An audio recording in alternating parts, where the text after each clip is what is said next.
Good evening, I'm Georgia Love. He's been one of the most polarising figures in our state's sporting history, but from the end of this week his controversial 16-year reign as AFL Tasmania CEO will come to an end.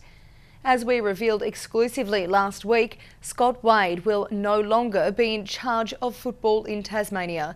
He insists he's leaving on his own terms and wasn't sacked. Brent Costelloe has more. Good evening, Georgia. The worst kept secret in local football is out. As you mentioned, Scott Wade has resigned as CEO of AFL Tasmania and will finish with the organisation on Friday. After going to ground since we broke the story last week, the 56-year-old fronted the media this morning. I resigned because I acknowledge that the time is right for me personally and also for the organisation. He says the birth of his first grandchild last week helped him reach his decision. Football's not my life, it's just my working life. And this role is a very public role and a heavily scrutinised role. Despite speculation, Wade insists he wasn't pushed from the top job. I resigned, that's fact. He says the imminent release of Simon Garlick's report has nothing to do with his departure. I can categorically assure you that there was no recommendation in the Garlick report for a leadership change in Tasmanian football. It was not one of the recommendations. That's despite Wade being one of the most influential figures in Tasmanian football history. Just a year into his role, he presided over the downfall of the original statewide league. He oversaw the introduction and demise of the Devils VFL program and the recruitment and sacking of coach Darren Creswell. He was also in charge when the TSL's reserves competition was axed and the Tassie Mariners were cut back to a part-time program. And more recently, the failed merger between Hobart and North Hobart and the exit of reigning Premier South Launceston from the state's premier competition. We've had some wonderful moments and some not so wonderful moments, but that's life. And you know, if you get knocked down, you bounce back up straight away. And he has this message for his haters. They had an opinion of me when I played, and they have an opinion of me as an administrator, and I've been, some of the comments have been hilarious. Champagne sales will go up in Tasmania was one of them. Wade believes he leaves the game in good shape.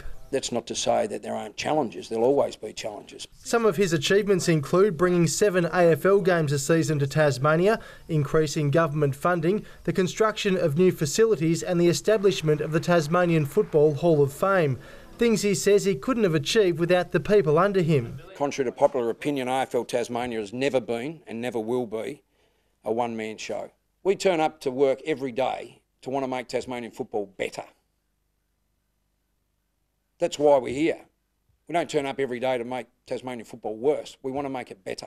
While he has this message for his replacement. Just enjoy it.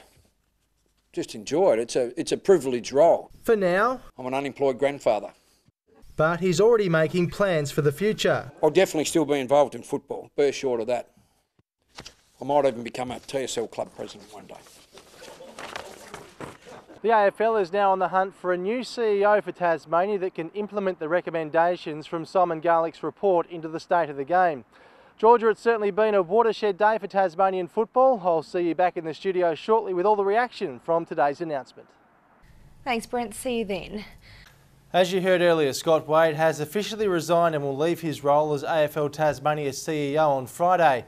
Wade and the Tasmanian football community had a love-hate relationship throughout his 16-year tenure, with people having mixed feelings about his departure. Wade officially resigned on Monday. I'm really quite happy and somewhat relieved.